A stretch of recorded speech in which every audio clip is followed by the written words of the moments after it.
Bon, très bien. Si vous le permettez, je consulte simplement les intervenants. Peut-être on pourrait commencer. Je pense que le temps de présenter les premières introductions, cela permettra peut-être aux légers retardataires de rejoindre notre réunion. Comme je le rappelle, chacun peut rejoindre la réunion au fil de l'eau. Est-ce que tout le monde voit bien correctement le PowerPoint qui est présenté à chacun?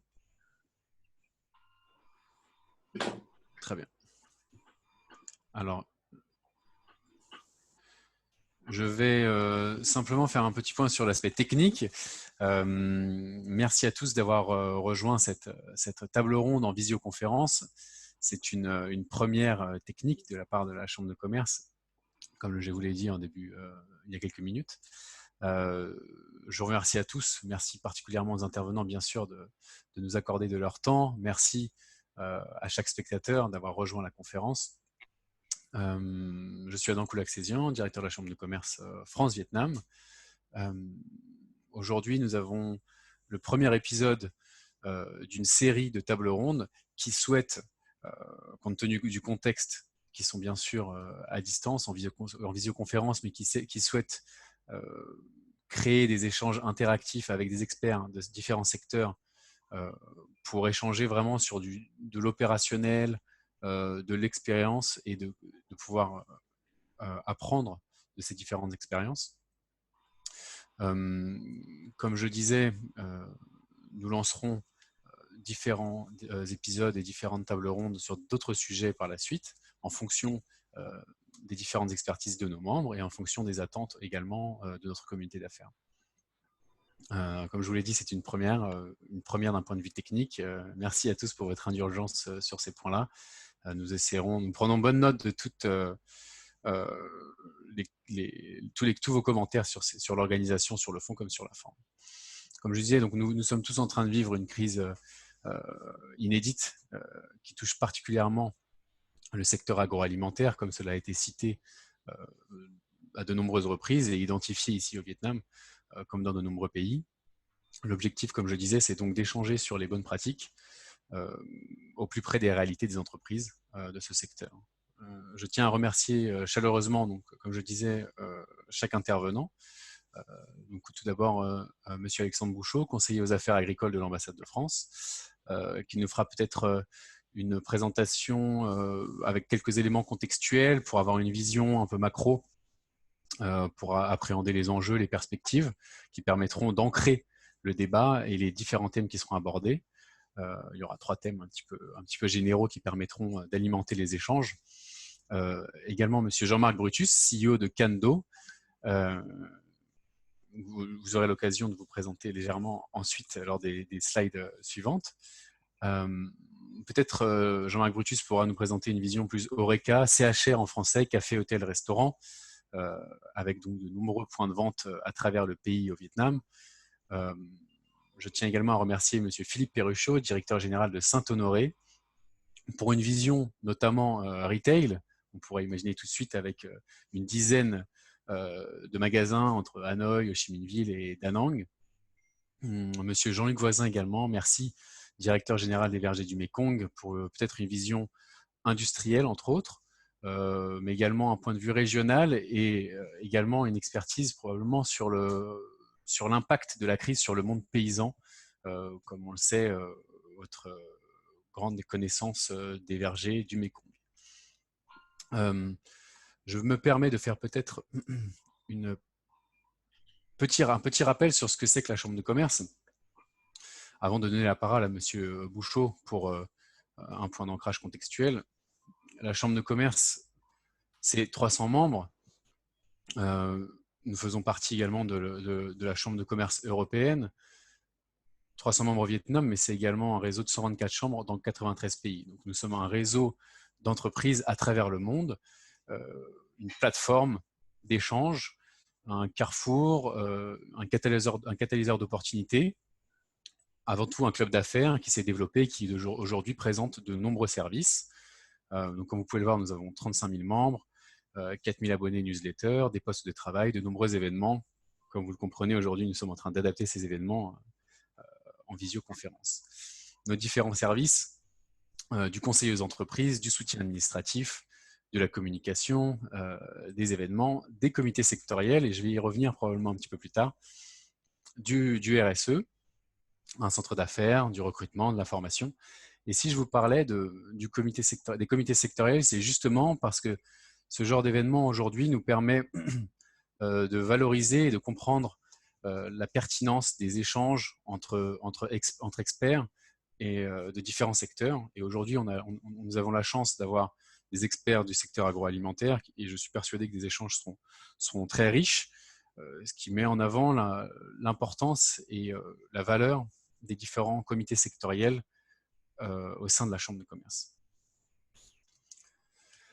Je me permets de faire un rappel rapide des actions de la Chambre de commerce face à la crise. Nous avons lancé un sondage auprès des entreprises afin de mieux comprendre les enjeux et afin d'étayer notre démarche auprès des autorités vietnamiennes. Bien sûr, nos démarches auprès des autorités vietnamiennes se font dans le cadre de notre écosystème, avec nos différents partenaires, que ce soit l'Eurocham, que ce soit l'ambassade de France ou les conseillers du commerce extérieur. Nous avons également développé un fil d'actualité dédié au Covid-19 sur notre site internet et sur nos réseaux sociaux, qui est alimenté quotidiennement en langue française, afin de garder vraiment une compréhension de ce qui se passe. Nous publions tous les jours sur les annonces du gouvernement vietnamien, sur les projets de loi ou projets de décret du gouvernement vietnamien, afin d'informer nos membres, et tout le monde d'ailleurs, tous nos comités d'affaires, des différents points d'actualité. Nous avons travaillé également sur un bulletin d'information Support Our Business Community pour mettre en valeur l'ensemble de nos membres avec une visibilité commerciale pour chacun, une offre de formation à distance et plusieurs webinaires gratuits. On y vient. Nous avons eu un point sanitaire précédemment. Aujourd'hui, nous avons un point food and beverage agroalimentaire. Mais encore une fois, nous nous adaptons vraiment aux expertises et aux besoins de chacun. Je laisse la parole à Monsieur Alexandre Bouchot, conseiller aux affaires agricoles à l'ambassade de France, pour peut-être un éclairage macro qui nous permettra ensuite de développer différents thèmes avec nos intervenants. Je vous remercie. Merci Adam, bonjour à tous, bienvenue dans ce format un petit peu particulier. Juste pour commencer, pour dire que le point de départ, c'est une crise sanitaire et qu'elle est certainement loin d'être finie, parce que même si aujourd'hui on a un contrôle des cas identifiés au Vietnam, il paraît illusoire de penser qu'on pourra déconfiner complètement, rouvrir les frontières au maximum, tant que ça ne sera pas immunisé, que ce soit naturellement ou par le vaccin. Et que je ne vois pas trop comment ça peut ne pas prendre quelques mois pour qu'on arrive à ce résultat. Le virus va circuler, il y aura des deuxièmes vagues. Donc on est dans une situation très, très, très imprévisible, qui économiquement a déjà eu des impacts forts. Vous avez tous en tête le ralentissement du PIB. On va avoir un problème d'investissement. Les plus capitaux sont suspendus. Il va falloir trouver de l'argent pour réinvestir. Ici, on a en plus un problème de faiblesse des devises. Ça augmente les coûts des intrants et ça réduit les marges à l'export. Le chômage partiel non rémunéré ici, puis la baisse générale de confiance des consommateurs. On a un tableau qui est assez sombre. Et puis, on a ce gros problème logistique qui apparemment, ça semble un peu s'améliorer, notamment à la frontière chinoise, mais ça reste très chaotique et on n'est pas à l'abri de nouvelles perturbations, de nouveaux barrages, de nouveaux coups d'arrêt au système logistique. Alors, dans la pratique, ça va toucher surtout les plus vulnérables, les plus pauvres, que ce soit en ville, les citadins pauvres, que ce soit dans les provinces les plus reculées. Ce sont ces gens-là qui ont le moins de capacité à réagir, à être résilients, même si l'État prévoit de les soutenir. Pour l'instant, ce n'est pas encore arrivé sur le terrain, ce soutien. Donc, ça va être très compliqué. On a 80% de la population qui travaille dans le secteur informel, donc c'est en ville, donc c'est quand même important. Ces gens-là, il y a un vrai risque de crise de sécurité alimentaire pour ces gens-là. Et on peut quand même craindre que cette crise ne fasse reculer le Vietnam sur les bons résultats qu'il avait obtenus en matière de.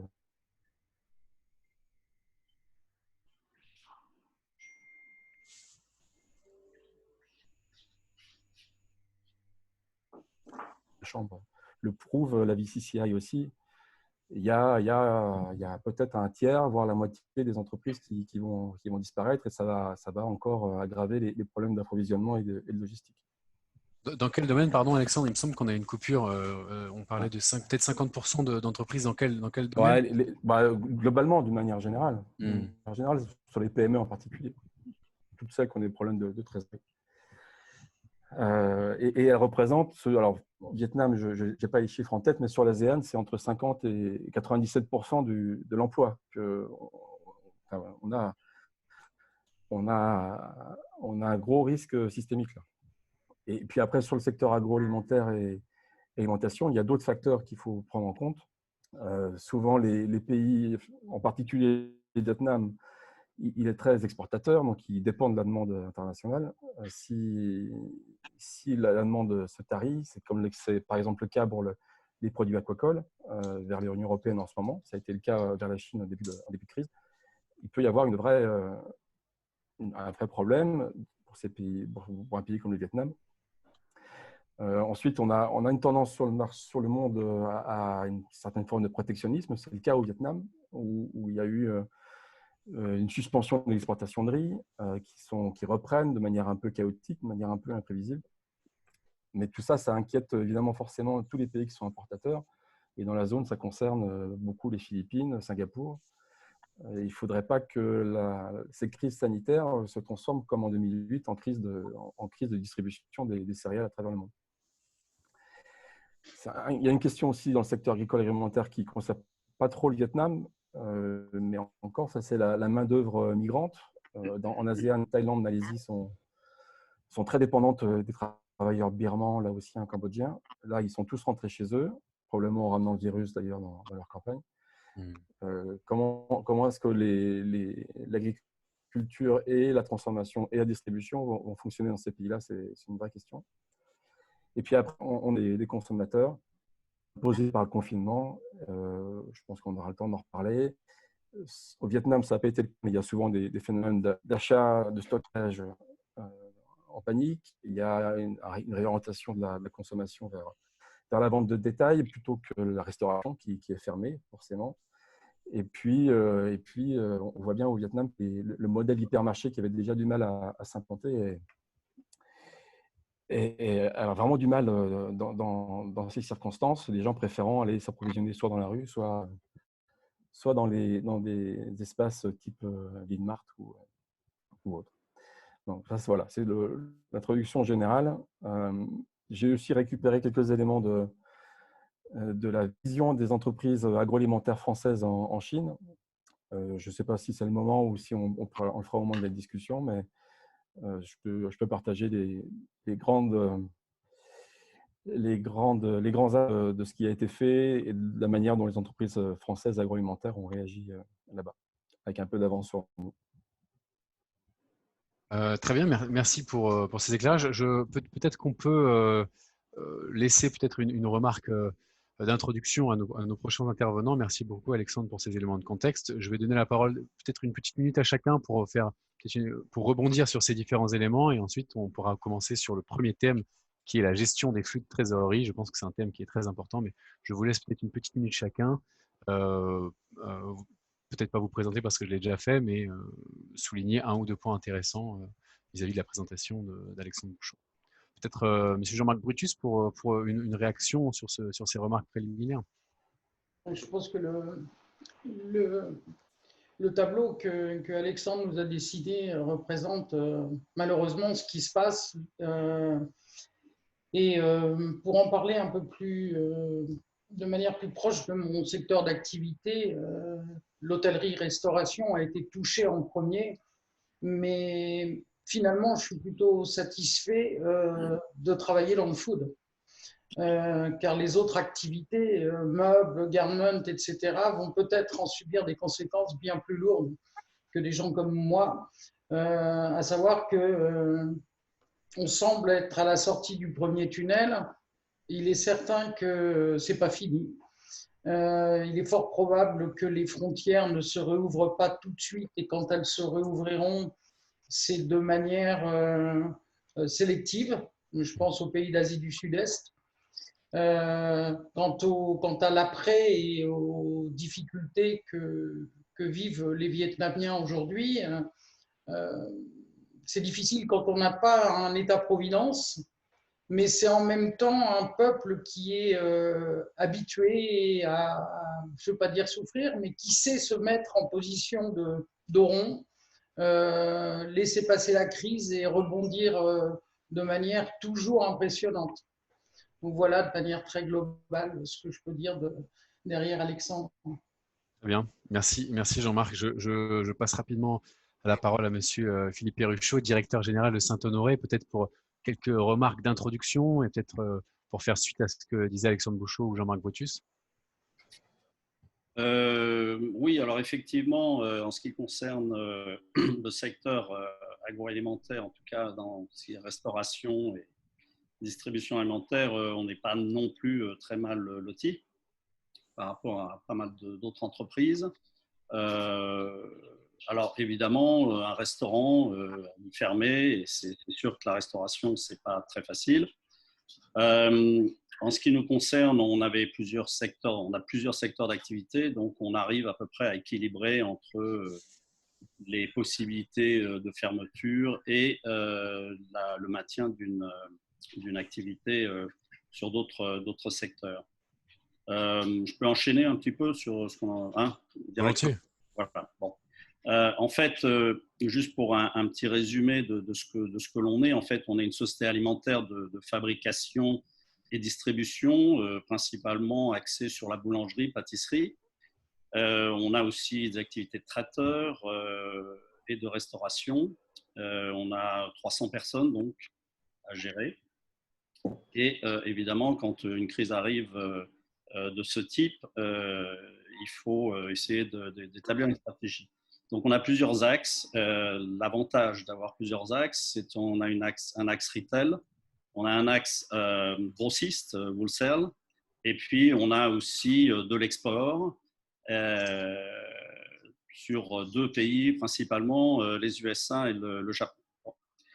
En ce qui concerne, nous avons une usine de fabrication donc, qui, elle, n'a pas fermé du tout, 3000 m². Et puis, on a, en ce qui concerne le retail, pratiquement pas de fermeture, sauf un magasin qu'on a dû fermer à moitié. C'est-à-dire qu'on fait quand même de la livraison et du take-away, sans que les gens rentrent dans le magasin. Voilà. En ce qui concerne l'approvisionnement de matières premières, on n'a pas eu de problème. D'une part parce que apparemment les approvisionnements sont faits correctement, apparemment sur les fournisseurs. Quelques augmentations de prix dues peut-être à l'augmentation de transport pendant une certaine période de mars. Donc, bon, à la limite, on accepte, on n'accepte pas. Voilà. Et en ce qui concerne la partie distribution, nous distribuons sur la GMS et l'Horeca. Donc, on a bien sûr les 2 secteurs, c'est-à-dire secteur supermarché, mini-mart et autres, et on a le secteur hôtel, restaurant, café. Hôtel, restaurant, café est tombé à 0, bien sûr, et la partie GMS a multiplié par 200%, en gros, entre même les supermarchés ou mini-mart. En ce qui concerne l'export, l'USA a arrêté. Japon, on est dans une distribution mensuelle, donc pour l'instant, pas de réaction. Voilà, en gros, ce qu'on peut faire. Ensuite, en ce qui concerne notre fabrication, on fabrique en frais. On fait du cru congelé et du cuit congelé. Donc, on a 3 types de fabrication principale et on a plusieurs marques, Saint-Honoré, Deli Fresh, Pépé Mario, recettes de grand-mère, etc. Donc ça, sont des… Et aussi, on propose des marques distributeurs. Donc on a quand même on est assez large en ce qui concerne la distribution. Et on est en cours de certification FSSC 22000, qui est une certification en fait qui est une certification internationale reconnue au niveau international par rapport à l'ISO 22000 qui n'est pas reconnue. Avec le FSC 22000, on a la possibilité justement d'exportation plus facile en matière comment dire, pour présenter la documentation sur notre fabrication. Voilà. Très bien. Là, évidemment, on est en cours. Alors, on parlait un petit peu ça c'est un petit peu la présentation. On m'a demandé de parler un petit peu de comment on a pu en fait se débrouiller un petit peu pour survivre, avec un objectif bien sûr de base qui était de pas entamer le cash flow. Donc, c'est-à-dire… Peut-être Philippe, si je peux me permettre, on va vraiment juste terminer les présentations et enchaîner directement sur les flux de trésorerie juste après. D'accord. Peut-être après la présentation de Monsieur Jean-Luc Voisin. Okay, pas de problème. Merci Philippe. Jean-Luc, je me permets de vous donner la parole. Peut-être une réaction, une présentation, évidemment des jardins du Mékong, des vergers du Mékong. Une réaction sur ce qui a été dit précédemment. Alors, d'abord, une petite présentation rapide. Nous, on a en gros 3 axes de développement dans nos produits. L'un qui est sur le CHR, au RICA, donc l'hôtellerie. Inutile de dire qu'il est sinistré non seulement au Vietnam, mais dans tous les pays dans lesquels nous travaillons, c'est-à-dire aussi bien la Corée, Hong Kong, Singapour, Dubaï, tous ces marchés sont à 0. Alors, à côté, il nous reste heureusement les produits pour la grande distribution. Et là, comme le disait Philippe, c'est vrai qu'on a des taux de croissance qui sont exceptionnels. Bon, le seul bémol, c'est qu'on part de très bas. Donc, effectivement, on peut avoir des croissances de 100%, mais ça ne représentait chez nous que 10-20% de notre chiffre d'affaires. Par contre, c'est très bien en termes d'optimisme, parce qu'on voit qu'il y a quand même des secteurs qui marchent, et ça, c'est très bon, même si les volumes ne sont pas suffisants pour couvrir l'ensemble des frais de l'entreprise, ça permet de garder un petit sourire dans un coin. Puis après, on a des produits industriels. Là, on peut dire que ça continue à travailler. Donc, les produits industriels, c'est plutôt des produits pour des entreprises en Europe ou en Corée qui sont utilisés par des fabricants de glace, par des personnes, enfin des entreprises qui retravaillent nos produits congelés. Donc là, on est sur une activité qui ne flanche pas trop, même si en France aujourd'hui beaucoup se posent des questions pour savoir ce qu'ils vont faire avec leur stock dans l'avenir. On continue à garder notre activité là-dessus. Moi, simplement, ce que je voulais rajouter, peut-être sur ce qui a été dit, c'est que dans des situations jugées comme difficiles, vous savez tous que je suis un montagnard, et les montagnards, ils ont l'habitude du mauvais temps. Dans le mauvais temps, qu'est-ce qu'on essaye de faire? D'abord, protéger sa cordée. Et moi, ma cordée, c'est mes collaborateurs. Beaucoup d'années de formation, donc on ne peut pas se permettre de les perdre, ce n'est pas le moment. Surtout qu'il va falloir être fort je dirais en sortie ou en tout cas en adaptation pour le futur. Les collaborateurs et puis ceux pour qui ils n'ont pas d'autres ressources. Alors un fournisseur d'emballage, il a d'autres clients. Moi, j'ai des fournisseurs de fruits qui sont des petits paysans. Et ces petits paysans, eux, ils n'ont personne d'autre. S'ils n'ont pas un moyen d'écouler leurs fruits, demain matin, ils vont, je ne sais pas comment ils vont faire pour vivre. Donc voilà, donc moi j'ai 2 axes de priorité en fait en termes de fonctionnement. C'est comment faire pour protéger les collaborateurs et protéger ces petits paysans. Donc là, on a mis en place. Voilà, après, c'est une autre histoire. Ça, c'est chacun dans son coin essaye de trouver la formule ou les formules qui vont permettre de grignoter par-ci par-là ce qu'il faut pour arriver à franchir le mauvais temps. Très clair. Merci Jean-Luc. Je me permets de revenir peut-être légèrement sur Monsieur Jean-Marc Brutus, qui finalement, Jean-Marc, nous n'avons pas entendu peut-être de détails peut-être sur l'activité pour que tout le monde comprenne bien l'activité de Kando, et donc peut-être que tout le monde connaît Bellany, mais comment ça fonctionne, le rapport à l'Horeca, où est-ce qu'on trouve Bellany, pourquoi est-ce qu'on a parlé d'Horeca alors que peut-être les gens achètent Bellany en supermarché? Oui, je n'ai pas présenté la société qui produit et distribue des crèmes glacées, bien entendu avec des fruits qui viennent au mieux du Vietnam et quelquefois importés lorsqu'ils ne poussent pas ici. Notre distribution est essentiellement orientée vers le food service, soit les cafés, hôtels, restaurants, avec un réseau de 600 clients hôtels 4 et 5 étoiles dans le Vietnam, qui sont travaillés par 6 succursales de manière à amener de la proximité dans le temps et dans l'espace à nos clients. Le marché vietnamien pour nous représente 95% de ses ventes en Horeca, donc auprès de ses clients depuis la frontière chinoise jusqu'à Phu Quoc. 4,8% de la distribution en modern trade et gourmet shop et 0,2% en home delivery. Qu'est-ce qu'a amené le Covid pour nous? Le Covid a supprimé, comme l'a dit Jean-Luc Voisin, 95% de notre business. On avait donc 5% de manœuvres pour tenter de faire subsister l'entreprise. Alors, dans une période de crise, qu'est-ce qu'il faut faire? On va faire le dos rond. On va supprimer un maximum de coûts, tout en respectant ce que disait Jean-Luc. Des gens qu'on a formés, des gens qui connaissent le métier, on n'a pas envie de s'en séparer. Et je crois que la problématique commune qu'on a tous, même encore, tant bien même qu'on voit un peu la lumière au bout du tunnel, c'est de se dire combien de temps ça va durer.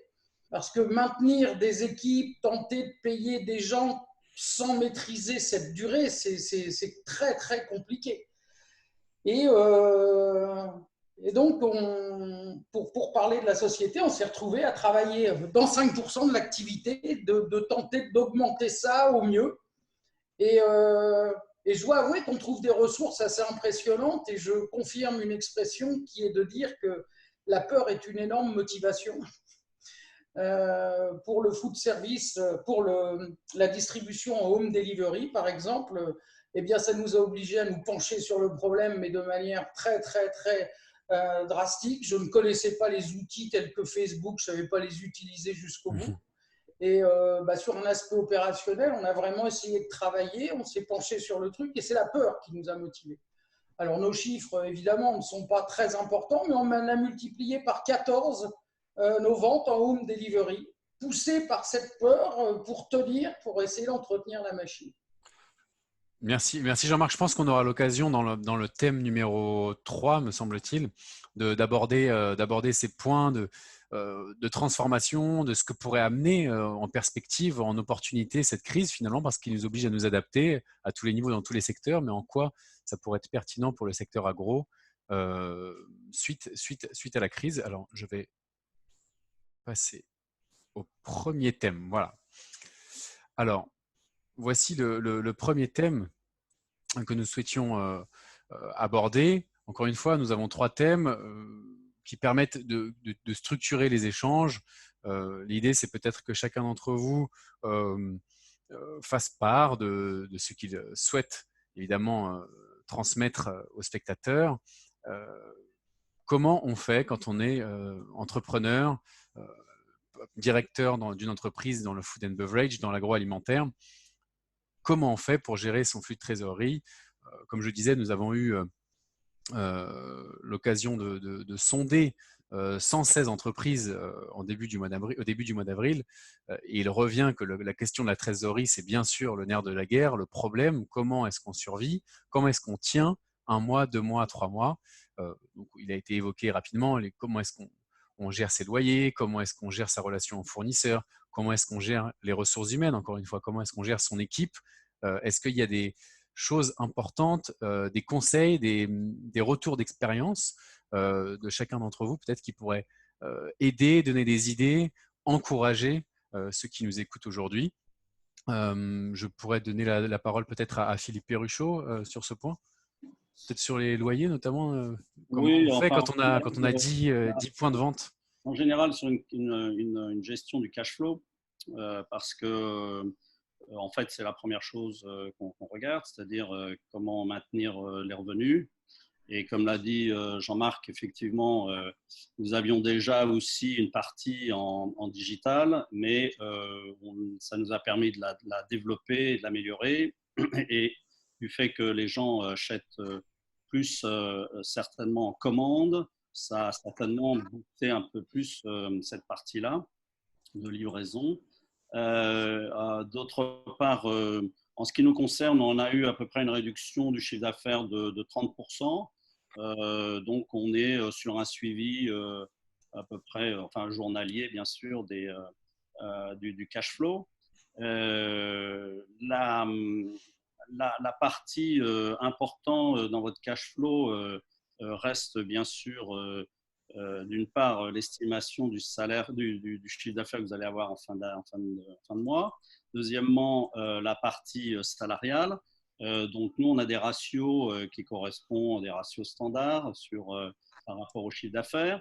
Donc, si on estime le chiffre d'affaires, avec le ratio, on peut estimer la part de salaire qui sera en fin de mois disponible.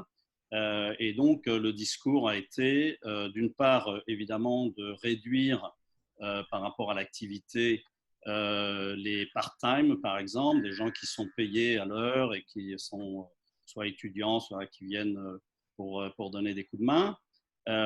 D'autre part, utiliser les jours de congé, annual leave, pour pouvoir finaliser tout ça fin mars. Ensuite, on a une partie de unpaid leave, c'est-à-dire pour des employés qui souhaitaient ne pas travailler plutôt que, et puis d'avoir un salaire sur 15 jours. Et ensuite, le discours a été que la part du gâteau de fin de mois serait répartie sur chacun qui resterait dans la société avec un pourcentage X de réduction de salaire. Donc, on passe en fait la partie salariale en variable, plus en fixe. Ensuite, donc, bien sûr, ce que nous attendions un petit peu du gouvernement par rapport à ça, c'est une annulation de la sécurité sociale, si c'était possible, pendant une période, 1 mois, 2 mois, etc., pour la couverture des salaires pendant le confinement, en tout cas. Ça on en parlera peut-être dans le thème 2 plus en détail. Ça, on parlera ça plus en détail. Les opportunités par rapport au salaire, eh bien, c'est le recrutement de nouveaux staffs. Parce que bon, nous, on est sur plutôt une dynamique de faits, bien sûr, dû au coronavirus, mais par rapport aux faits, qu'est-ce qu'on peut générer comme, d'abord, survie, et puis, enfin, comme réaction par rapport à ça, d'une part, et deuxièmement, comme opportunité. Donc, l'opportunité par rapport au salaire, ce sont les recrutements de nouveaux staffs. Pourquoi? Parce qu'on pense que certainement, il y a peut-être des gens qui sont au chômage ou qui de valeur et qui peuvent être à changer, prendre l'opportunité pour changer de travail pendant cette période et pourquoi pas aller dans l'alimentaire puisque c'est quand même un des secteurs qui sera en finale, tout le monde a besoin de manger, donc moins touché certainement. Ensuite, donc ça c'est pour les salaires. Ensuite, on a la partie loyer. À la partie loyer, évidemment, il y a deux catégories. Il y a les loyers qu'on a déjà payés pour 3 mois, 6 mois en avance, bien sûr. Et ensuite, il y a les loyers qu'on paye par mois. Et je dirais qu'il y a une troisième catégorie, puisque nous, on a des loyers qui sont payés en variable, selon le chiffre d'affaires. Donc, cela, il n'y a aucun problème. En ce qui concerne les salaires qui sont payés mensuels, eh bien, le leverage est plus facile à négocier une réduction. Donc, Donc ça, c'était pas trop compliqué. Le plus difficile, c'est déjà les loyers versés jusqu'en août, par exemple, ou septembre, choses comme ça. Donc là, on a obtenu en gros en moyenne une baisse de 30% sur l'ensemble de nos loyers sur la période de confinement. Voilà. Donc ça reste quand même, ça a un coût fixe que l'on doit absorber, bien sûr, dans notre chiffre d'affaires. Mais si on a une réduction de chiffre d'affaires de 30%, que l'on a des loyers qui sont à 30%, bon, on peut arriver à avoir un impact zéro. Ensuite, ce que nous attendions donc attendons du gouvernement, ce sont, comme en France, où le gouvernement a demandé aux institutionnels de fermer de pas faire payer les loyers. Bon, ça reste relativement possible peut-être. Je pense que si on obtient déjà 30%, c'est bien. Pour nous qui ont ce genre de réduction en chiffre d'affaires, on peut être satisfait.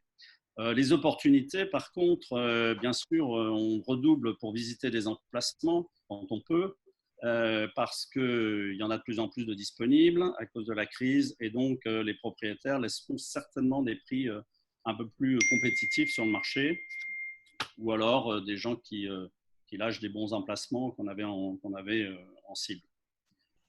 Voilà, donc l'objectif du cash flow, bien sûr, est d'arriver à un profit zéro, puisqu'on essaye quand même de conserver nos salariés, et puis qui comprennent bien la situation et qui sont en général assez contents de quand même travailler par rapport à un certain nombre qui n'ont ni salaire ni travail. Donc voilà, en gros, on vérifie bien nos food costs, on limite bien les stocks, mais ça on le fait généralement tout le temps. Et puis les general expenses, bon, l'électricité, ça on la paye parce qu'on ne va pas couper, bien sûr. Là, on attend que le gouvernement, s'il pouvait faire quelques réductions là-dessus, ça serait pas mal. Mais ça reste quand même une variable aussi par rapport au chiffre d'affaires. Pas entièrement variable, mais un petit peu variable, semi-variable, on va dire. Donc, ça réduit bien sûr en fonction de l'activité. Voilà.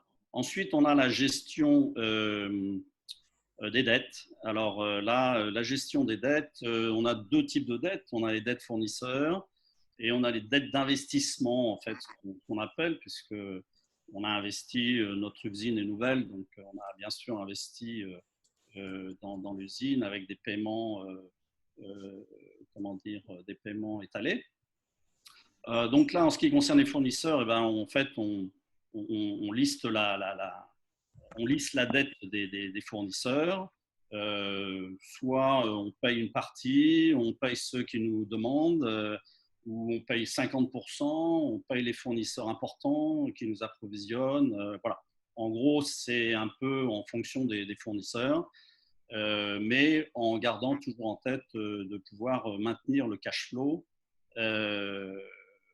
de ce qu'on avait fin janvier ou fin février, de maintenir fin mars et fin avril. Pour les dettes d'investissement, c'est pareil. On négocie avec les fournisseurs. Voilà. Et en fait, c'est un peu en fonction du résultat de fin de mois où on attribue un certain nombre de paiements par rapport à ce qu'on a de disponible. Les dettes de banque, on n'est pas concerné, donc je pense que de ce côté-là, évidemment, on ne peut pas trop en parler. Par contre, j'ai vu que la Banque centrale du Vietnam avait réduit un petit peu les pourcentages. On en parlera également dans le thème 2, entre, disons, théorie et pratique, peut-être pour avoir peut-être certains retours, peut-être de la part des intervenants et ou des spectateurs d'ailleurs. Donc en finalité, ce qu'on peut attendre du gouvernement, bien sûr, c'est la TVA, le CIT, c'est-à-dire les profits, les délais de paiement pour la TVA, etc. Bon, les dettes restent les dettes. Si on fait des délais de paiement, pour nous, ça ne change pas grand-chose. Et puis, si vous n'avez pas de chiffre d'affaires, vous n'avez pas de TVA, donc ça, c'est relativement simple. On en parlera peut-être, Ouais. Philippe, peut-être qu'on en parlera dans le thème 2, justement, sur les détails de ce qui pourrait être annoncé par les autorités vietnamiennes, de l'intérêt potentiel, aussi en fonction de ce qui a été des résultats de notre sondage, des choses qui ont été annoncées. Peut-être que je vais peut-être donner la parole à Jean-Luc Voisin, peut-être sur ces différentes choses. Merci beaucoup, Philippe, parce que c'était très clair de comprendre, disons, l'adaptation de Saint-Honoré, tant en termes de loyer, de fournisseurs, de RH. Je pense qu'on a très bien compris et on comprend que vous êtes mobilisé sur beaucoup d'aspects et je crois comprendre que ça fonctionne plutôt bien. Est-ce que c'est un constat qui est également rencontré chez les vergers du Mékong, Jean-Luc, peut-être d'un point de vue loyer, d'un point de vue ressources humaines? Est-ce que vous rencontrez les mêmes problèmes? Est-ce que vous adaptez les mêmes solutions? Alors, d'abord, oui, je partage quasiment tout ce qu'a dit ou fait déjà Philippe, parce qu'on est un peu dans les mêmes situations. D'une façon générale, dès l'instant où on a lancé une liste totalement exhaustive de toutes les dépenses de l'entreprise, que ce soit des coûts fixes ou des coûts variables, ben, il faut analyser chacun des postes et puis sur chacun des postes, dire qui fait quoi et comment fait-on pour essayer de dépenser moins. Ou en tout cas, renégocier ce qui ne pourrait pas être payé tout de suite. Alors là, il y a les grandes tendances, c'est quoi? Les fournisseurs, en général, d'abord, savent pertinemment dans quelle situation tout le monde se trouve. Donc, ils ont bien sûr l'oreille. Alors après, il y a des choix à faire avec chaque fournisseur. On essaye de travailler sur des calendriers de paiement, on essaye de trouver des bonnes formules. Il faut à la fois protéger son fournisseur, mais aussi protéger sa trésor. Donc ça se passe toujours dans une négociation, j'allais dire, relativement ouverte et franche. Et je n'ai jamais eu à ce jour de conflit quelconque. Donc ce qui prouve que chacun est bien conscient et chacun essaye de mettre la main à la pâte. Concernant le personnel et le RH, d'une façon générale, là aussi, chacun a mis sa main à la pâte. Alors ça va de ceux qui ont proposé des jours de non payés, rester à la maison pendant un certain temps, d'autres qui ont réduit, je crois que la plupart de mes cadres ont réduit quasiment de 50% leur salaire. Alors, ce n'est pas une réduction perdue, c'est un report de dette. On paiera plus tard, en espérant bien sûr que ça ira mieux plus tard. Donc, tout ça permet de réduire en gros la masse salariale de 40% en fin de mois. Donc, on a toute une série de demandes. Après, c'est vrai que sur les deux thèmes et les deux postes principaux qui restent à gérer pour nous dans l'entreprise, le premier, c'est effectivement tout ce qui est relation avec les services des taxes. Donc ça, on est loin d'avoir trouvé encore la bonne formule, même si des négos sont en cours. Et on parle de TVA, mais la TVA, aujourd'hui, c'est les TVA du mois de janvier et du mois de février, qui étaient 2 mois énormes, qui étaient les plus gros mois de l'année. Donc il faut payer aujourd'hui ce qu'on continue d'encaisser avec bon nombre d'impayés également. Parce qu'il ne faut pas oublier que parmi nos clients, et notamment la clientèle hôtelière, un certain nombre sont prêts à mettre la clé sous la porte. Donc, on a déjà mis une croix quasiment sur cette dette. Donc là, c'est un véritable problème. Et il n'y a pas de solution de recouvrement possible aujourd'hui sérieuse qui est mise en place. Enfin, je veux dire, par des services tiers. Donc, on a une gestion de la dette de nos clients. On a des difficultés donc avec les services des taxes de savoir comment peuvent être reportés ou annulés un certain nombre de taxes. Et enfin, le dernier point, j'étais content de savoir que Philippe, il n'avait pas de gros endettements bancaires ou de gros remboursements sur ses investissements. Moi, j'en ai. J'ai pas mal d'équipements que j'ai achetés et j'ai des remboursements, notamment au mois de juillet. Et ces remboursements, pour l'instant, les banques refusent tout compromis. Il faut le savoir. Donc, on en parle juste après des banques sur le thème 2. Ça reste pour moi l'un des problèmes majeurs avec le service des taxes. Mais autant le service des taxes, je veux dire, avec l'administration, l'administration n'est pas riche, l'administration n'a pas beaucoup de moyens, donc il faut aussi qu'ils puissent justifier de quelque chose. Avec les banques, je suis un peu plus critique. Très bien. Bien noté. Merci Jean-Luc pour ces points. On en parlera après. Juste après. Jean-Marc Brutus, peut-être Jean-Luc Voisin nous évoquait les problèmes pour aller chercher ces factures impayées auprès du secteur Horeca. Est-ce que c'est aussi quelque chose qui pose un problème dans l'impact sur vos activités chez Bellany? Bien sûr, le titre du slide, c'est gestion des flux de trésorerie. J'avoue, pour parler de notre cas présent avec la marque Bellany, on a eu un alignement de mauvaises planètes, à savoir une création de stock dès le mois de décembre pour amorcer une saison qui, pendant les 4 premiers mois de l'année, représente environ, en principe, 40% du chiffre d'affaires annuel. Donc, on se prépare, on crée des stocks importants, on va se mettre en route après les vacances du Tet, et pendant le Tet, les problèmes arrivent. Alors, que se passe-t-il? On a beaucoup d'argent dehors. Décembre, janvier, février, c'est encore dehors pour certains. Les gros comptes payent à 60 jours. L'hôtellerie fait de la trésorerie sur le compte fournisseur et les hôtels ferment. Donc, oui, comme pour Jean-Luc, beaucoup d'argent dehors, beaucoup d'argent pas payé, des stocks importants et on se trouve dans une situation où on doit faire le dos rond pour encaisser la période inconnue dans sa durée du coronavirus. Donc, je ne vous cache pas qu'on s'est fait peur. On est passé par des solutions très drastiques, puisque le stock, avec une perte de 90% du chiffre d'affaires, le stock qui devait se vendre en 3 semaines, finalement, était un stock pour 4 mois. Donc, plus besoin de la production. Donc, négociation avec la production chez moi et tous les salariés ont joué le jeu. Ils ont tous arrêté leur travail. Je leur donne un dédommagement chez eux. Quand le travail reprendra, ils reviendront. Donc, j'ai eu 30 personnes d'arrêter. Pour les 40 autres personnes dans l'entreprise, on est pour une partie à mi-temps et pour l'autre partie à tiers-temps. À savoir que le service que je peux assurer dans les provinces, ça ne me sert pas à grand-chose d'avoir un bureau à Danang en ce moment, quand les hôtels ne fonctionnent pas, ni à Natrang, ni à Mouiné, ni à Phuket, ni à Sapa, ni…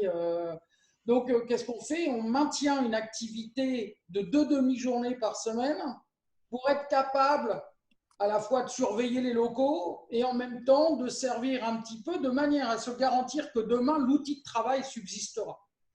Donc, voilà comment, sur la partie ressources humaines, on a amené des solutions. La trésorerie, je vous l'ai dit, on est mal parti parce que la course au paiement de nos clients est compliquée, surtout avec des établissements fermés, comme le disait Jean-Luc.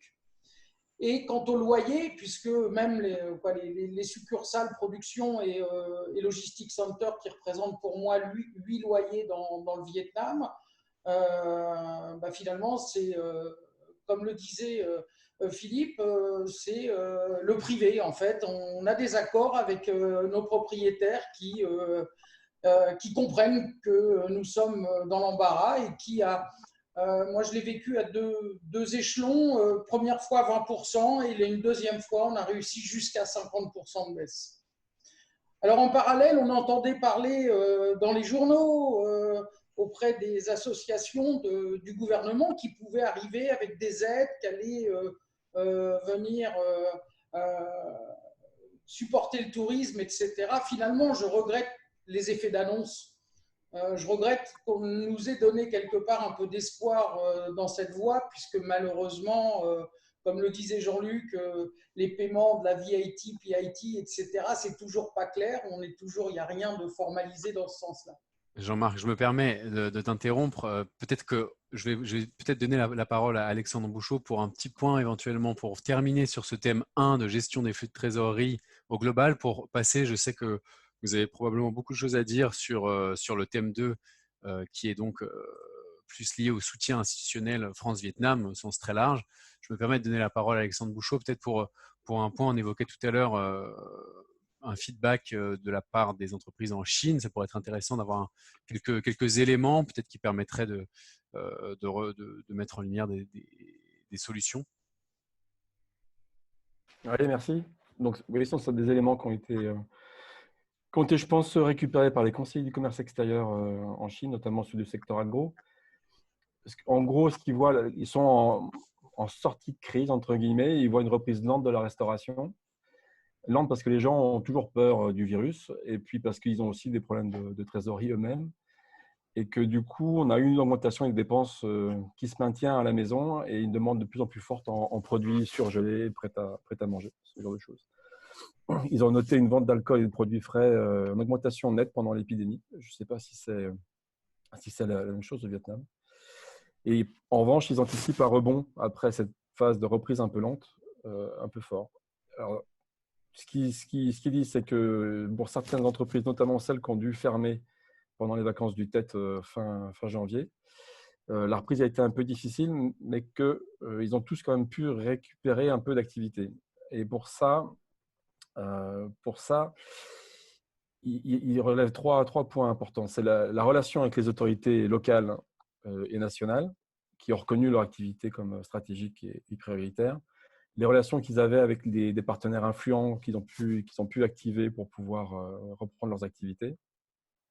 Et puis le point, a priori, le plus important pour eux, mais j'ai l'impression que c'est un peu le cas pour vous aussi, c'est tout ce qui a été fait avec le personnel pour que ce soit une reprise qui soit concertée, expliquée et validée avec le personnel, dont il faut absolument garantir la sécurité, la santé, la confiance, etc. Voilà.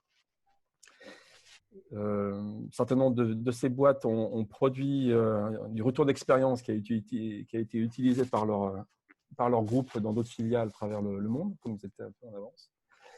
Ils sont évidemment conformés aux obligations imposées par les autorités nationales et locales, à savoir qu'ils avaient sur certains sites, il y avait des gens à poste des autorités locales qui vérifiaient les prises de température, les mesures qui étaient prises, les déplacements de véhicules.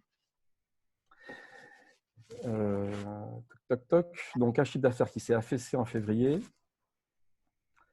un développement du B2C, une explosion de l'e-commerce, une croissance fréquente de l'export, notamment vers le sud-est asiatique, des adaptations de produits, ils fabriquent du gel, ils augmentent des besoins en parapharmacie, etc. Et puis, comme un peu comme vous, le principal risque aujourd'hui pour eux, c'est les défauts de paiement des clients chinois.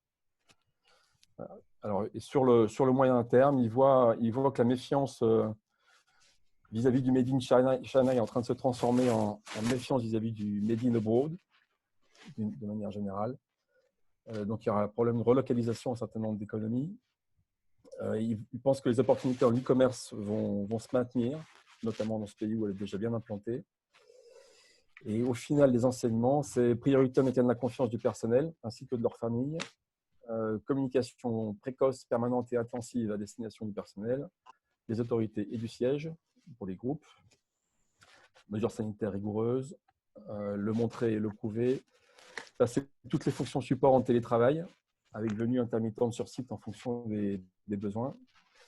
Et ils voient cette crise comme une opportunité pour accélérer des mutations qui étaient déjà en cours, qui étaient pressenties. Ça sera l'occasion. Ça sera l'occasion dans le thème 3 justement de parler des mutations et des transformations liées, je pense, amenées par cette crise. Voilà. En quelques... Très bien, merci Alexandre. Donc sur ce thème 1, ce qui ressort, c'est plutôt vraiment la gestion en interne. Il faut reprendre l'expression de Jean-Luc Voisin, peut-être avec sa propre cordée, disons avec ses propres fournisseurs, son staff. Et donc on comprend que ici, chacun d'entre vous a travaillé en interne avec les personnes leurs collaborateurs, disons, au quotidien. Avec des résultats certains, il me semble, hein, que je crois comprendre que les résultats sont plutôt bons dans ces négociations, qu'il y a une sorte de compréhension globale et générale de chacun. Le thème 2, c'était, j'aurais aimé vous questionner sur lorsqu'on a lancé le sondage Covid-19, dont les résultats sont sortis en début du mois d'avril, un point important est ressorti, c'est finalement le manque de demandes de la part des entreprises et de requêtes de la part des entreprises auprès des autorités vietnamiennes. On a eu vraiment, sur 116 entreprises, très peu d'entre elles avaient finalement fait des démarches auprès des autorités vietnamiennes. Ça a été plutôt marquant et j'aimerais savoir peut-être si vous aviez des conseils, si vous avez aussi des interrogations ou des requêtes à transmettre qui pourraient transpirer via la Chambre de commerce, via l'Eurocham et éventuellement via nos partenaires CCE et bien sûr l'ambassade de France.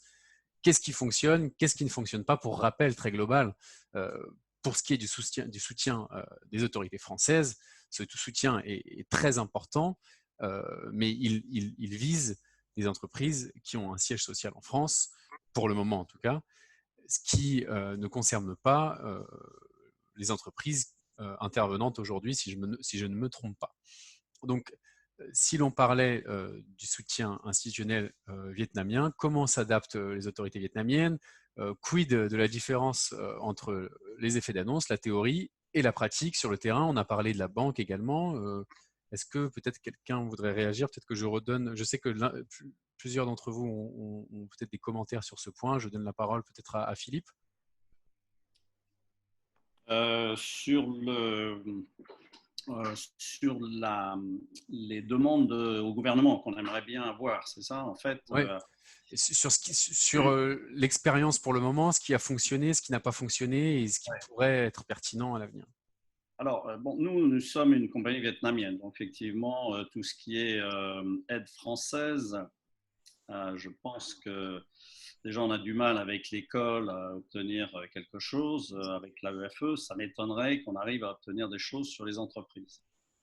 En ce qui concerne les différentes pistes, évidemment, qu'on pourrait demander au gouvernement, je pense qu'on les a un petit peu déjà par la lettre qu'on a envoyée d'Eurocham, CCFV aussi, et puis des chambres de commerce, avec aussi la chambre de commerce vietnamienne, des demandes concernant la TVA, concernant effectivement les sécurités sociales, concernant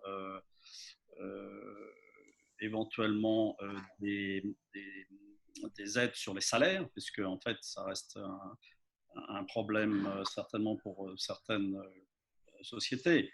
Bon, je pense que je n'ai pas vu beaucoup pour l'instant de retours sur ces thèmes-là.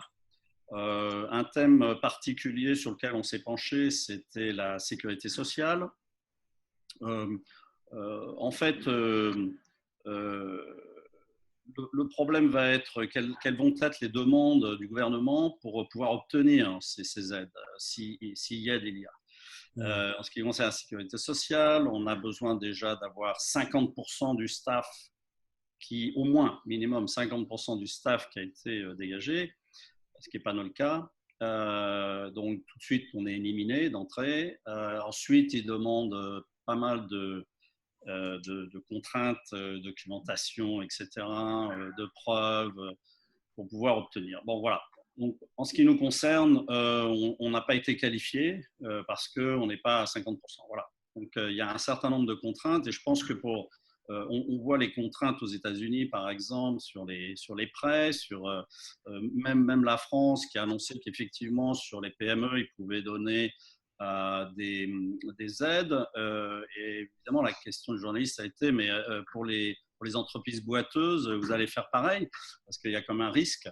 Et là, le gouvernement a dit oui, enfin bon, il y aura quand même des contraintes dans la gestion, il faudra quand même qu'ils aient une bonne gestion, qu'on leur rappelle en fait la manière de bonne gestion. Voilà. Donc bon, je crois que chacun après est libre de voir s'il en a besoin, s'il n'en a pas besoin. Ce qui est sûr, c'est que c'est un parcours du combattant. Et première chose que j'ai faite quand le virus est arrivé, c'est surtout me dire qu'on n'aurait rien des banques et du gouvernement. Donc voilà. Donc à partir du moment, si vous partez là-dessus, Après, de toute façon, s'il y a des choses, ça sera long. Ça prendra peut-être 4 mois, 6 mois, peut-être 1 an. Il faudra que vous ameniez les preuves, il faudra que vous ameniez des documents. Bon, il y en a beaucoup, je pense, sur le parcours qui s'épuiseront. Et c'est un peu le but. Mais Et quid, puis, quid des PIT, CIT, TVA, comme on le disait, il y a effectivement des mesures qui ont été mises en place sur le report d'un certain nombre d'impôts sur le revenu. oui, voilà. Disons qu'ils demandent, mais les dettes sont toujours là. Je veux dire, de toute façon, le revenu, il est perdu. Hein, les dettes sont toujours là. Donc, il faudra après refaire quand même du bénéfice pour les payer, ces dettes en fin d'année. Même si effectivement, ils ont fait des reports. Euh, donc, moi, je serais plutôt dans le sens, les Américains, ils ont mis le forgettable loan, c'est-à-dire un prêt qu'on oublie. Ça, c'est pas mal, je trouve. Parce que les prêts qui oublient, voilà, ça, c'est des mesures qui vont pouvoir être efficaces. Juste lisser les dettes, à un moment donné, il faudra de toute façon les payer. Bien Alors, sûr. effectivement, la sécurité sociale, ils nous disent, ben, voilà, vous avez 30 jours, vous pouvez dégager un peu sur 30 jours sans avoir de pénalité. Ça, c'est pas mal. Mais bon, je pense que si même on augmente de 30 jours, je pense que les pénalités, ils hésiteront quand même peut-être à nous les donner. Voilà. Mais après, quand vous voyez un peu les pénalités, à quoi ça correspond, c'est au coût de l'argent, c'est-à-dire pratiquement rien. S'ils ne vous mettent pas de pénalité réelle. Alors, je sais pas si on a peut-être un petit problème de connexion. On parlait de coût de l'argent, Ouais. Philippe, et en termes de pénalité, quelle réaction peut-être Jean-Marc par rapport à cette… on parlait des banques tout à l'heure, un certain nombre de choses. Si on parle des autorités vietnamiennes, un certain nombre de PME vietnamiennes hein, et étrangères ont ont commenté le fait qu'il était très difficile d'accéder en fait à ces prêts bonifiés présentés par le gouvernement vietnamien, parce que finalement, les conditions d'attribution de prêts n'ont pas changé. C'est des conditions identiques à l'année 2018-2019, et il n'y a pas de réelle facilité d'obtention de prêts, même si les taux ont été légèrement réduits. Exactement. Malheureusement, il y a eu 2 ou 3 effets d'annonce en ce sens et à 3 reprises, mon administration a contacté les banques et les autorités. Bon, il s'est avéré qu'en tant que société à 100% étrangère, c'était un peu plus compliqué de se rendre éligible. Quant aux banques, dès lors que j'ai appris que des fonds importants allaient garantir les prêts des banques, nous avons couru, surtout lorsque j'ai appris que de très gros opérateurs hôteliers, immobiliers allaient bénéficier de ces emprunts, de ces prêts, et que ces mêmes opérateurs seront en dette avec moi. Nous avons donc couru voir les banquiers en leur disant j'ai de grosses factures qui me sont venues de cumul janvier-février de ces gens à qui vous avez prêté de l'argent. Merci de me les garantir à 50% en leur disant de vous payer vous pour pouvoir bénéficier d'un peu de cash flow. Le banquier m'a gentiment répondu, comme d'habitude, qu'il souhaitait de l'immobilier ou au mieux véhicule pour garantir les besoins que j'avais, laissant donc tomber les gens à qui il avait prêté de l'argent. Quant au stock, aucune garantie sur la valeur des stocks, aucune garantie sur les machines, donc on a laissé tomber les banques. Quand tu as parlé des taxes, des PIT, VIT, comme le disait Philippe, il faut faire de l'administration pour être éligible. Il n'y a encore rien de vraiment arrêté. Je dirais que mon interprétation de ce qui est donné aujourd'hui, c'est qu'on va avoir une tolérance à un report d'un paiement non effectué. Voilà. Maintenant, conclusion, pour aller vite, aide-toi, le ciel t'aidera. Je regrette simplement qu'il y ait eu des effets d'annonce, qu'il y ait eu de l'aide demandée et qu'on soit quelque part un peu accroché à ça pour penser qu'on pourrait en bénéficier. Et je vais parler des Vietnamiens, encore une fois, même des salariés. Ils n'attendent rien. Nous, Français, sommes assez souvent dans l'attente du fait qu'on vient d'un État-providence et on a tendance à réclamer, à attendre des choses. Ici, on n'y pense pas. Ça ne fait pas partie du calcul ni de la lecture qu'on a à faire. Donc, voilà. Très intéressant. Merci Jean-Marc. Peut-être Jean-Luc, un point justement sur cet aspect soutien institutionnel, peut-être autorité vietnamienne. Est-ce que côté Verger du Mékong, vous avez sollicité les autorités vietnamiennes? Est-ce que ça s'est bien passé? Est-ce que vous avez des conseils? Encore une fois, je pense qu'on a reçu beaucoup de conseils de votre part sur des conseils opérationnels. Est-ce que vous avez des choses à partager avec les spectateurs aujourd'hui?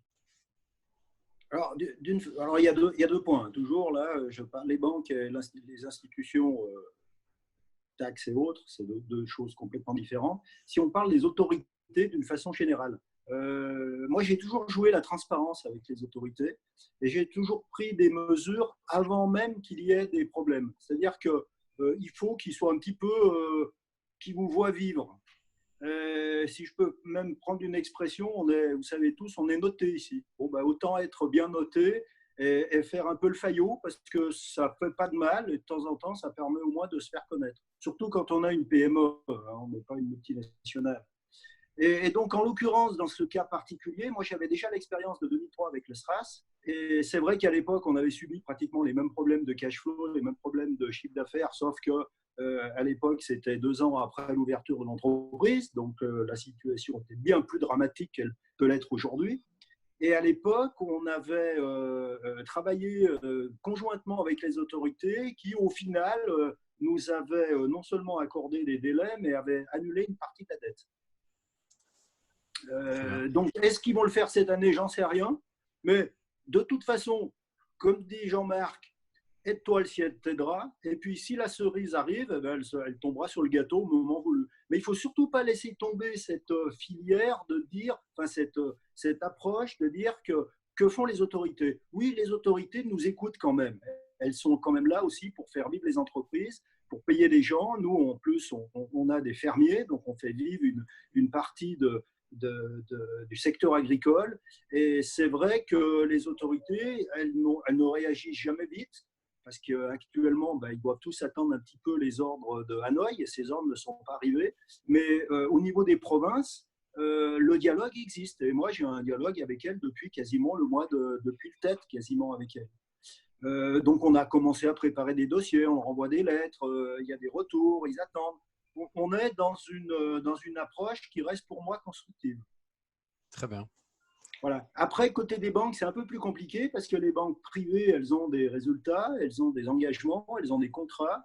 Il y a une hiérarchie qui est souvent un peu difficile à comprendre. Et là, par contre, c'est beaucoup plus difficile. Beaucoup plus difficile. On parlait, par exemple, la Banque centrale a effectivement réduit ce taux d'intérêt. J'ai 2 banques. Il y a une des banques qui nous a promis qu'elle allait réduire 0,5% de ses taux d'intérêt, mais c'est 0,5% sur les prêts court terme. Sur le long terme, sur lequel on avait des engagements, notamment sur des investissements sur du bâtiment, on est à 9,5%, alors que le taux de la Banque centrale est à 6%. Et là, à ce jour, on n'a absolument aucune velléité de venir vouloir modifier quoi que ce soit dans les contrats. Donc là, il y a un véritable problème avec les banques. Il y a des pénalités dans les banques. Et là, je suis complètement démuni parce qu'une PME face à une banque, c'est quasiment un combat de David contre Goliath.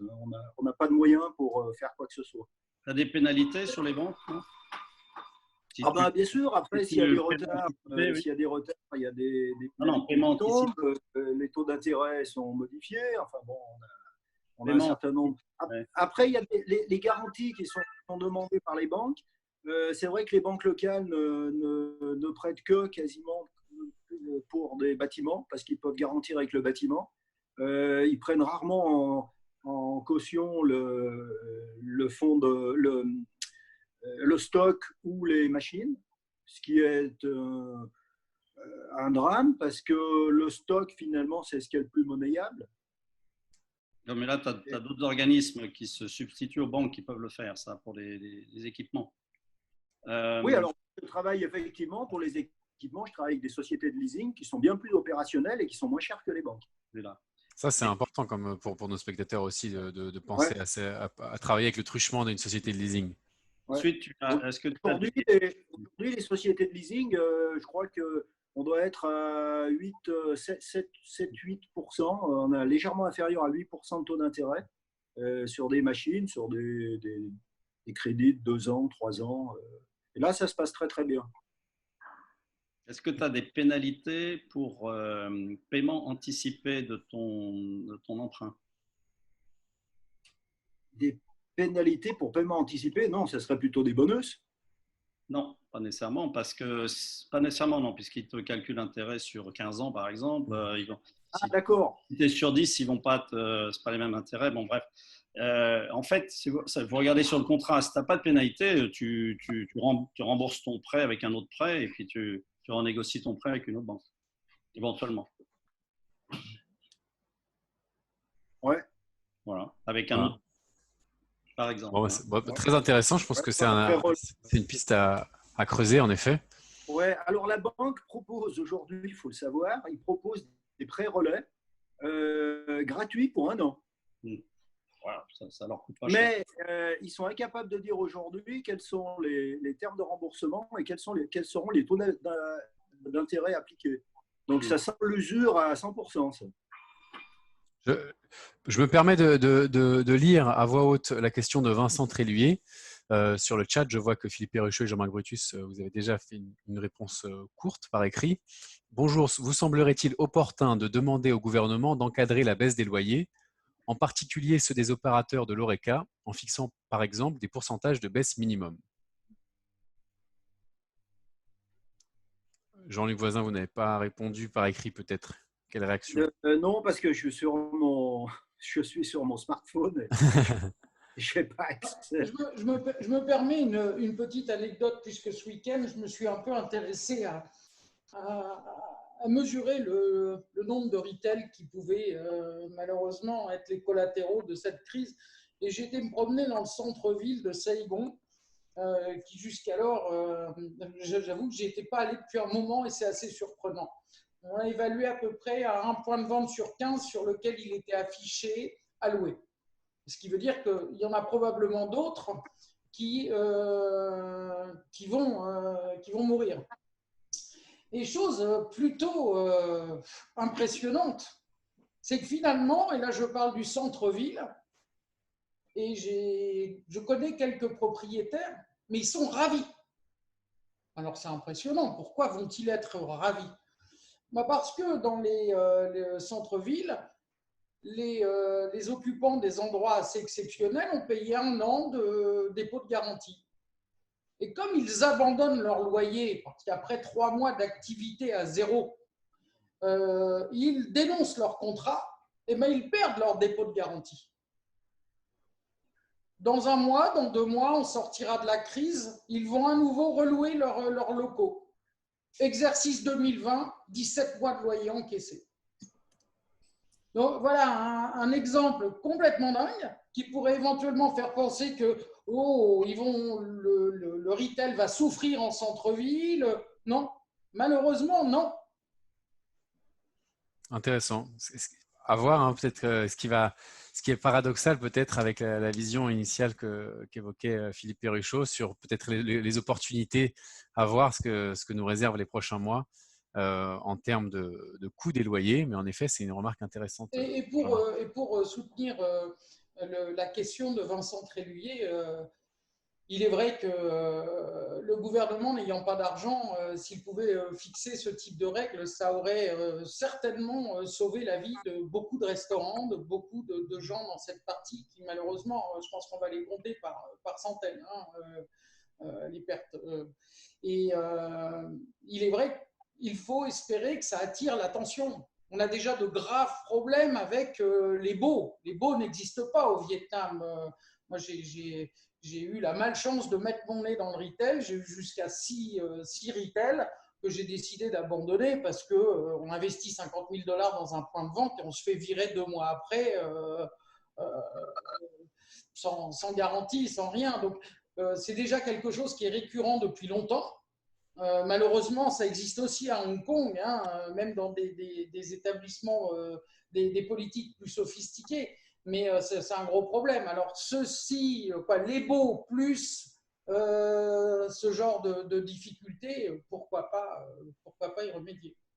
Mais alors, pour parler retail aussi, comme on parle aussi d'astuces, moi, j'ai utilisé avec mes propriétaires le dépôt de garantie pour proposer aux proprios de prendre ce dépôt de garantie et de l'utiliser dans l'attente de paiement ultérieur. Parce que là, c'est comme si nous, on avait fait sa banque. Il y en a deux qui l'ont accepté. Donc voilà pour répondre à cette partie retail. Très bien. Merci et merci pour ces éclairages. On va avancer sur le troisième point. Je pense qu'il y a beaucoup de choses à échanger, même sur cet aspect institutionnel. Évidemment, côté chambre de commerce, notre travail, c'est bien sûr de capter et de synthétiser les demandes, les besoins de nos différents membres et plus largement de la communauté d'affaires ici au Vietnam, que ce soit des entreprises françaises, mais également des EFE, hein, dont vous faites partie. Nous travaillons, comme je le disais, avec nos partenaires pour se faire le porte-voix de nos membres et de la communauté d'affaires. Et j'espère que dans les prochains… Comme je le dis, nous avons un fil d'actualité qui permet d'avoir tous ces décrets, toutes ces annonces, etc. J'espère sincèrement qu'on aura des résultats peut-être plus concrets, plus aboutis dans les annonces des autorités vietnamiennes. Et ce sera peut-être l'occasion d'ailleurs de faire un nouveau webinaire sur ce point. Je vous propose de passer au dernier point, même si finalement on l'a abordé sur plusieurs aspects, mais peut-être sur quelle transformation amenée par la crise, quelles opportunités post-crise, et entre deux, reprise, quand et comment? Est-ce qu'on peut prévoir une reprise le mois prochain? On annonce une fin de la distanciation sociale peut-être mercredi. Est-ce que mercredi, tout repart à la normale et Saint-Honoré peut ouvrir partout? Est-ce que Bellany revend ses glaces partout au Vietnam à partir de jeudi? Est-ce que les vergers du Mékong reprennent leur activité normale la semaine prochaine? Ça, c'est des questions. Quand est-ce que vous estimez la reprise actuellement? De quoi va être faite la reprise? Puisque on parlait de gestion de flux de trésorerie initialement. La reprise, ça va être également aussi d'être capable de relancer la machine. Donc, sur ce thème très large, disons, de post-crise ou de relance post-crise, est-ce que vous avez de nouveau des conseils où on parlait de transformation? Est-ce que finalement, le e-commerce va se développer d'autant plus dans vos entreprises? Est-ce que vous allez diversifier vos partenaires en termes sectoriels, en termes structurels? Est-ce que peut-être je peux donner la parole à Monsieur Perruchot sur ce point-là? Alors, nous, on s'est basé sur une survie jusqu'à septembre, donc dès le départ. La rapidité à laquelle ça se développait, septembre, ça me paraissait un bon chiffre, un bon mois. À partir de là, je pense qu'il y aura bien sûr la reprise, ça c'est sûr. Par contre, il est possible que tant qu'on n'ait pas un vaccin, je pense que les gens auront un peu de mal à se regrouper dans des endroits comme en tout cas les restaurants. Donc, on aura une petite reprise, certainement, qui sera lente. Par contre, il y en a certainement beaucoup qui seront contents de sortir du confinement, donc ça équilibrera un peu, mais je pense que tant qu'on n'a pas un vaccin vraiment qui puisse rassurer tout le monde, il y aura quand même toujours quelques peurs et on aura beaucoup de gens masqués dans la rue. Donc ça, voilà. Après, en fonction de notre organisation, nous, on continue, en fait. On est toujours sur une continuité de développement, continuité dans le digital. Effectivement, on s'est aperçu que en fait, le problème qu'a peu effectivement dans notre secteur, c'est que les gens puissent réaliser qu'ils peuvent faire un certain nombre d'achats par Internet, voilà, et par livraison. Donc ça peut peut-être remettre en cause sur un certain nombre de produits en matière de livraison, en matière de retail. les gens peut-être moins envie de se déplacer, peut-être pour faire des achats alimentaires. Après, est-ce que ça va se développer correctement? Est-ce qu'il y a les outils pour ça? En France, ça se développe pas mal. Bon, après, c'est un peu lié aussi au système de vie français ou au système de vie occidental par rapport aux Vietnamiens. Il y a encore du temps. Mais beaucoup de gens achètent, par exemple, des repas tout faits régulièrement parce qu'ils n'ont pas le temps et que c'est livré chez eux et ils ont juste à mettre ça au micro-ondes et ça marche. Et parfois, ils ont des bons. Bon, nous, c'est ce qu'on a proposé, par exemple, en restauration. On a eu pas mal de succès sur des menus de choix le midi, de choix le soir. Donc, en fait, il y a des gens qui en avaient marre de faire la cuisine ou qui ne savent plus la faire ou qui ne savent pas la faire et qui étaient assez contents de trouver des plats comme un cassoulet, comme un bœuf bourguignon, etc. Donc voilà, donc ça, oui, ça certainement amènera pas mal de choses en ce qui concerne la livraison à domicile. Et tant mieux, parce que nous, on a commencé déjà à travailler sur ce secteur avant. Et donc, voilà, ça nous pousse plus encore. Et ça amènera peut-être plus d'outils, en plus de gens qui vont essayer de développer plus d'outils à partir de là pour faire ce genre de commerce extérieur. Très clair. Merci Philippe. Peut-être Jean-Luc Voisin, sur la diversification des partenaires, est-ce qu'il y aurait peut-être un changement sur le long terme ou sur le moyen terme finalement après cette crise, un développement de différentes typologies de partenariats? Ouais, je crois qu'effectivement, il y a des vraies opportunités, et notamment, comme on le disait, on était quand même très axé sur des produits qui vont à l'hôtellerie. Et nos distributeurs également, que ce soit Hong Kong, Singapour, Malaisie, maintenant Philippines, Corée, tous sont avec des marchés très similaires. Et tous se posent la même question en se disant: ah, qu'allons-nous faire? Comment peut-on préparer l'avenir? Donc tous ont basculé sur le modern trade, la vente aux particuliers, et on s'aperçoit que ça marche très très vite. Ça démarre très très vite. Et donc, ces marchés sur lesquels, si je devais faire un ordre de grandeur, on faisait par exemple un container par mois uniquement sur le CHR et on faisait 0 sur le retail. Aujourd'hui, on est à un tiers de containers uniquement pour le retail et 0 pour le CHR.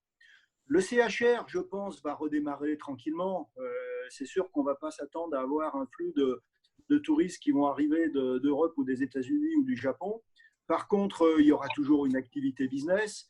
Donc, on aura toujours des gens qui viendront obligatoirement au Sofitel Saigon ou au Parc Hyatt. Certes moins, mais il y en aura.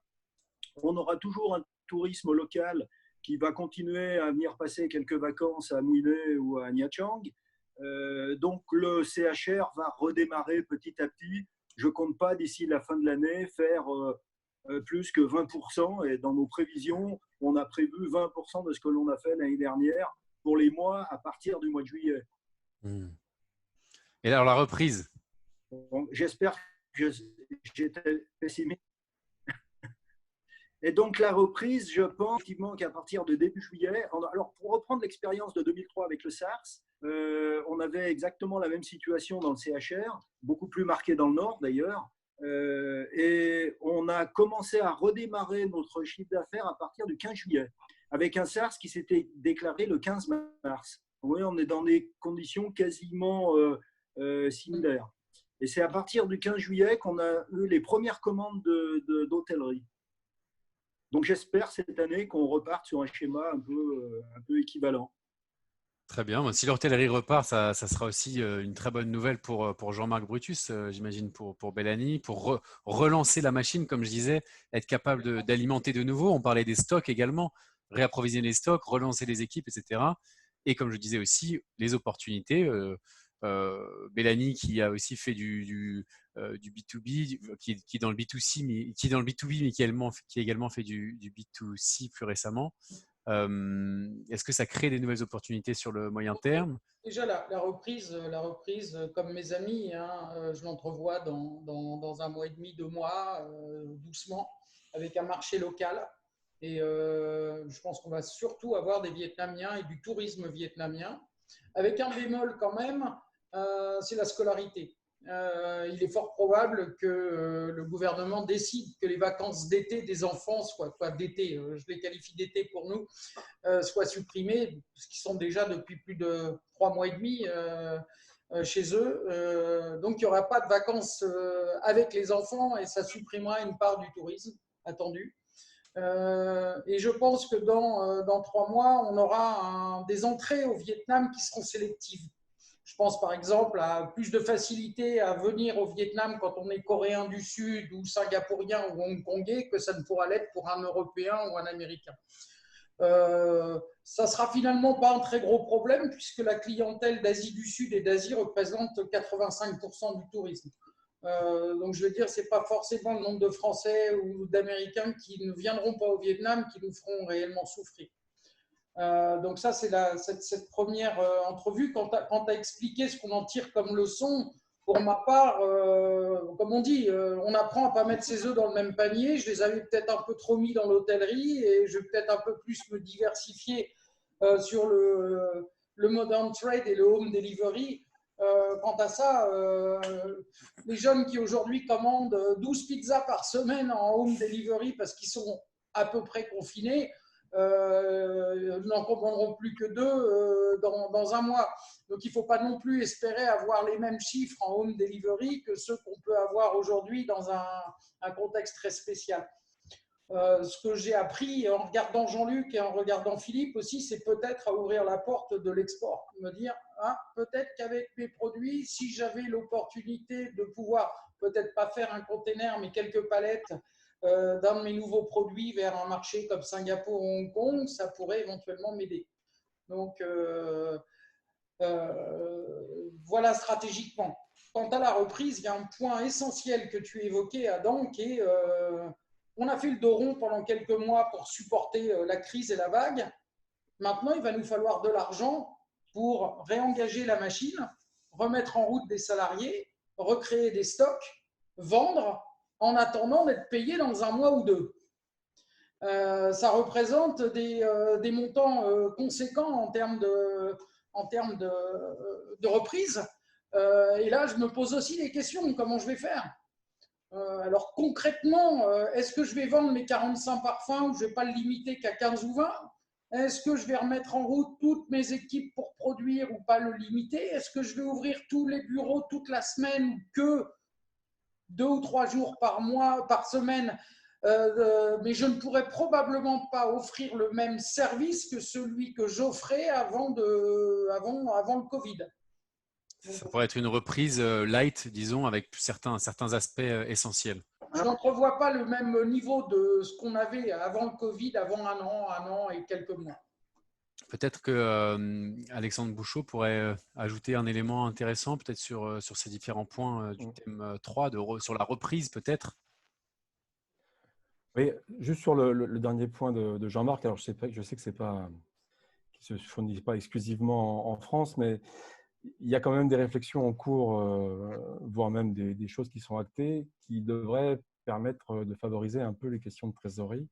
Et d'une part, l'idée qu'on pourrait avoir une avance de trésorerie, quelque part, pour les fournisseurs français qui seraient payés, qui donc pourraient vous fournir en produits sans que vous ayez à les payer tout de suite. Et puis, il y a un autre aspect.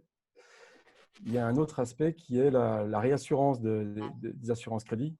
Il y a un certain nombre d'assureurs privés qui ont fait savoir qu'ils ne garantissaient plus les contrats à cause du Covid. Il y a 2 milliards d'euros là, qui sont sur la table pour réassurer avec Cap France Plus le TIO de la BPI sur les assurances court terme. Voilà, bon, ce sont 2 outils, un qui est en place, l'autre qui devrait arriver, qui pourrait peut-être vous être utile. En effet, je rebondis là-dessus. On a eu la chance d'avoir un webinaire présenté par BPI France Singapour la semaine dernière, me semble-t-il, et je pense qu'il est disponible en replay, justement, qui fait un un point et un focus sur ces différents outils pour faire face à la crise. Tant que j'en suis à l'offre de la Team France Export, qui regroupe les chambres de commerce, Business France, la BPI, les régions. D'une part, elle existe, la Team France Export existe, c'est-à-dire qu'on essaye de partager nos ressources et nos compétences. Il y a Business France est en train de mettre en place des webinaires à travers le monde sur des thèmes et sur des géographies qui peuvent être utiles aux entreprises pour se mettre à niveau. Et ensuite, il y a des veilles qui sont faites de manière quotidienne. Alors, la veille que les conseillers agricoles font se retrouve sur le site de France Agrimaire. Si c'est intéressant, on peut faire passer aux participants les adresses par la suite. Très clair. Merci Alex. Je permets un petit commentaire pour revenir à l'hôtellerie. L'hôtellerie, depuis 2 ans, évolue à une telle vitesse que la main-d'œuvre est en souffrance, à savoir que la qualification des staffs n'est pas à la hauteur des hôtels. Il y a des guerres de vol de salariés. C'est très compliqué depuis 2 ans, avec des milliers de nouvelles chambres en 4 et 5 étoiles. Là, la donne va être changée. Beaucoup d'exécutifs chefs étrangers ont été mis à la porte. Moi, j'évalue à peu près à 150 pertes d'emploi d'exécutifs chefs, alors sans compter les restaurants qui malheureusement vont eux aussi passer à la trappe. On va parler de centaines de faillites. Mais la redistribution des salariés dans les hôtels qui vont réouvrir va être assez compliquée. Les 5 étoiles ne vont pas vouloir perdre leur staff. Et donc, tout le monde va rouvrir. Ça va être un petit peu compliqué. Et comme le disait Jean-Luc avec le SRAS en 2003, on va aussi se retrouver dans un contexte où les 4 et 5 étoiles vont brader leur prix pour pouvoir répondre aussi au tourisme local qui a moins de revenus. Et là, nous allons bénéficier, nous, acteurs du F&B, de cet avantage parce que quand on ne paye pas cher une chambre qui vaut $500, quand on la paye $70, eh bien, on a tendance à pas mal consommer. Et le F&B emporte ses fruits. Donc, voilà une petite opportunité quand même. Pour Jean-Luc, je l'espère, pour moi et pour Philippe, je ne sais pas si ta distribution en Horeca est importante. En fait, oui, je voulais revenir un peu là-dessus rapidement. En fait, on parle d'immobilier, hein, c'est le côté retail, c'est-à-dire on gère de l'immobilier. Effectivement, ça a des contraintes, il faut bien gérer bien négocier ses loyers, etc. Mais on a un avantage par rapport à l'inconvénient, c'est que c'est du cash business. Donc, on n'a pas de délai de paiement. Donc c'est ce qui permet de pouvoir alimenter tous les jours. Donc voilà, donc tu as un inconvénient immobilier, comme tu le disais, Jean-Marc, effectivement. Par contre, tu as un avantage, ça c'est pour revenir sur ton choix, enfin ta réflexion sur comment développer ton business. Je ne pense pas qu'à l'export, ça aurait été une réponse parce que ils n'auraient pas non plus acheté à l'export, comme l'a suggéré Jean-Luc. Par contre, voilà, si tu es ouvert, c'est un cash business. Vraiment, si tu es fermé, voilà. Donc, inconvénient de l'immobilier, avantage, c'est du cash business. Un point peut-être sur la reprise. Bien sûr Jean-Luc. Je vais modérer mes propos, notamment vis-à-vis des banques, parce que autant c'est difficile de renégocier des délais de paiement avec la banque, autant dans une démarche de reprise avec un business plan qui se tient, il est parfaitement possible d'avoir un fonds de roulement disponible avec un crédit court terme négociable avec n'importe quelle banque. Ça marchait, ça marchera toujours, et là je pense les taux d'intérêt ne sont pas plus élevés que pour autre chose, c'est les mêmes. Je t'interromps, Jean-Luc. Ouais. Je suis entièrement d'accord avec toi. Une banque prêter à quelqu'un qui se relève qu'à quelqu'un qui doit peut-être tenir. La perspective est quand même plus sexy pour une banque. Ouais, voilà. Donc, en fait, prépare-toi déjà maintenant à mettre en place un business plan qui va permettre de te relancer et de proposer ça à 2 ou 3 banques. Il n'y a pas de raison que ce soit refusé. Je serais surpris. Très bien. Je profite, pardon. Ouais, pardon Philippe. Oui, non, mais si pardon, j'ai quelques éléments prospectifs sur ce que pourraient faire les différents secteurs. Est-ce que c'est peut-être l'occasion d'en parler juste rapidement? Absolument, pour terminer. Oui. On a, a priori, on aura grosso modo 50% des recettes des services de restauration qui vont disparaître pour cette année. En matière de tout ce qui est protéines animales, on a en gros une baisse de 10%, voire même 20% pour le porc. Alors, au Vietnam, c'est en plus accentué par la crise de la peste porcine qui a réduit l'offre, donc qui fait monter les prix. Le poisson, c'est pareil. Il n'y a guère que la volaille au Vietnam qui devrait augmenter, d'après ce que j'ai pu lire. Boissons alcoolisées, et ça confirme ce que disait Gaël Courcou dans les commentaires. Là, on a une baisse de la consommation sur place, et notamment la bière en particulier est sinistre. Si en plus on rajoute en début d'année. N'oublions pas que pour les boissons alcoolisées, il y a eu la loi sur le taux d'alcoolémie au volant. Hein. Ça a fortement déjà impacté le secteur des alcools. Donc là aussi, on devrait arriver à quasiment 8% de baisse, notamment sur la bière. Tout ce qui est céréales, tout ce qui est consommation de céréales, alimentation humaine, ça devrait à peu près se stabiliser. En revanche, en lien avec la consommation de viande, tout ce qui est alimentation animale, qui représente quand même les 2 tiers des importations et de la consommation de céréales au Vietnam, ça devrait prendre une diminution de 5-6% apparemment. Le sucre va baisser à 3%. Les produits laitiers, là aussi, on imagine qu'il y aura une baisse de 8%, notamment parce que les principaux exportateurs auront du mal, d'un point de vue logistique, à faire parvenir leurs produits. Après, sur les questions plus emballage, capacité de froid, les projections disent qu'il n'y aura pas trop d'impact en fait, sur les questions d'emballage, et que, en revanche, la capacité de froid, elle pourrait augmenter singulièrement parce que il a fallu stocker tout ce qui n'a pas été consommé, et puis d'une manière générale, la capacité de froid augmentait au Vietnam de 10% par an ces dernières années, et qu'elle va continuer à le faire. Voilà, très bien. Grosso modo, secteur par secteur. Merci. En effet, ça reprend quelques aspects. Merci à Gaël Courcou qui reprenait quelques éléments intéressants sur fin février. Forte demande au Vietnam en retail sur les packaged food, donc noodles, rice soup, frozen food, canned food, le dairy aussi. Mais donc, comme le disait Alexandre, également baisse sur le beverage, bière, mais également soft drinks. Très bien. Mais écoutez, ça fait maintenant bientôt 1h40 que l'on est en discussion. On a légèrement dépassé. Je m'y attendais un petit peu, donc il va falloir peut-être adapter ces formats-là. Merci à chacun d'entre vous d'avoir participé. Merci à Alexandre Bouchot de l'ambassade de France, à Jean-Marc Britus, que vous connaissez à travers les glaces Bellany, bien sûr, Philippe Perruchot de Saint-Honoré, Jean-Luc Voisin des Vergers du Mékong.